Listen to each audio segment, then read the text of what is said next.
ولأول مرة رح فرجيكم الأكل بمطعمي أنا جلو ريستوران مشي شبار بمدينة إسر. هيك بكون طريقة تقديم المقبلات عنا. يا سلام. هذا هو الفتوش، وهون وصل الغالي، كتف الخروف اللي ضل بالفرن 16 ساعة، وهلا رح نضربها إبرة. يا سلام، شوفوا لون الكريسبي، لون الذهبي. طريقة التقديم بتكون بهذا الشكل. العظم، الله أكبر. شوفوا اللحم، شوفوا قديش مستوي، صاير مثل الذهب، مستوي ورايح نيفا. شوف، والصوصات الموجودة هون كلها شغل المطعم. خلينا نسمع القرشة.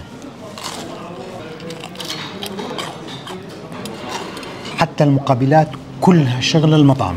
وهذا الصوص حمضي، ضلينا عم نشتغل شهر كامل لنطالعكم الصوصات بهذا الشكل. الرز المدخن مع المكسرات مع البصل المكرمل، بتحط عليها شوية لحم، شوية دهن، وبتفوت فوتك. بسم الله. كل شيء بالمطعم بينزل فريش أول بأول. وعندنا تراس كتير حلو للأراجيل والعصائر والكوكتيلات. تقييمي للمطعم 10/10، بس بدي إياكم أنتم تجربوا الأكل وتعطونا رأيكم. ضلوا بخير وصحة وعافية يا رب.